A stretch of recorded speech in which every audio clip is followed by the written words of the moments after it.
replace all of my chicks that get killed by this wild house cat every year. I said, I'm gonna charge you $5 a piece for it. Well, no. You release the cat, right? Well, yeah. But you're trying to take my trap? No. It's walking like this, right?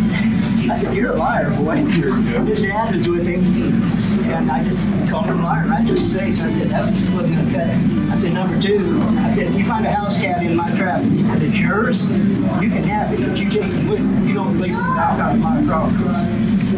I think I got the point across for you.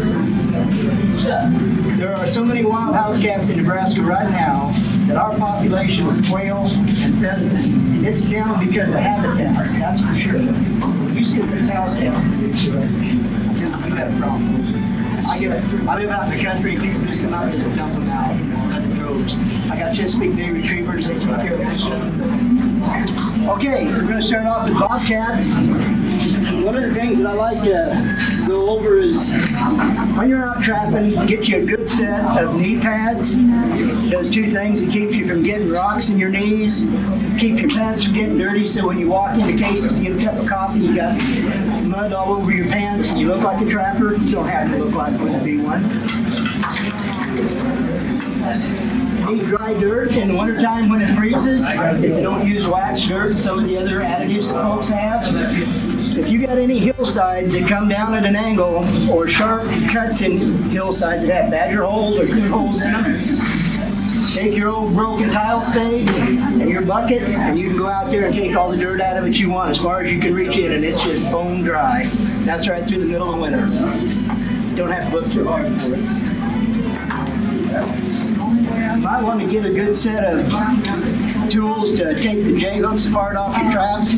If you have a trap, a new trap, and this here has got a stock dog on it, and you can see that it's bent, and I've rebent it back a couple or three times. I'll pull this thing off with these.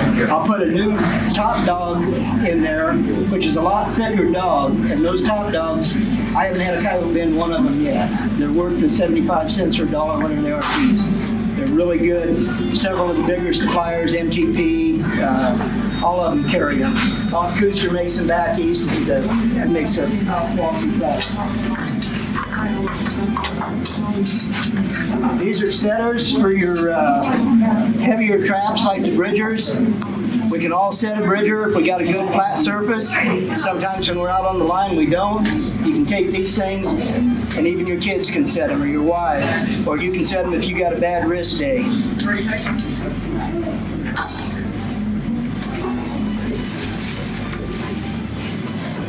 These are the actual spoons I take on my line so I can scoop out a little bit of bait, throw in the hole. I use dirt holes mostly.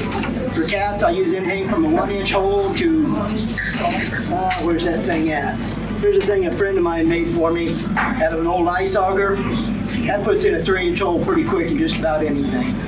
I was surprised I went into semi-frozen ground even. But when you go to put your bait in, you stick it down in your jar and get a spoonful of it. Just throw it down in the hole and take what's left and smear it around the lip of the hole right at the top. In Nebraska, we can't use fur, feathers, bones, anything like that around the foothold within 30 feet of it, exposed bait. We can use all of this stuff we want. These are old audio tapes that I had that got wet, so we cut them up. They just come right off the roll. You decide how long you want them. I like them to be, roughly 18 inches or so. Put 5 or 6 of these loops in it like this. I used to get real fancy and tie a string onto it so I could throw a 1/2 inch real easy and all that kind of stuff.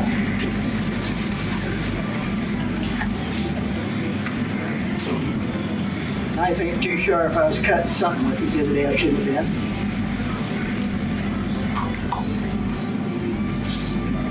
Okay, just take that like that, throw an overhand knot in it, hang it over a bush, a tree limb, anything where it can blow. all night long to do that. You go out and look at those early in the morning when you have a little bit of starlight or moonlight, it just reflects off of that. I mean, you can see it from 80 to 100 yards away if you're coming in on your trap. It's amazing. Cats can see it also. It gets their attention. Will it bring them all the way to your trap? Sometimes it will, sometimes it won't. They're cats. But if you got their attention, you got them coming in, then they pick up the odor of your bait or lure that you're using. That may bring them the last couple steps in to go ahead and fire your trap for you. I wear gloves for the same reason I wear knee pads, keep my hands kind of clean. I wear the latex gloves inside, and then I put these on over top of it. Give you good grip. These are $1.50 a piece at Menards. Pretty good trap. They got a good grip on them. They hold up pretty well.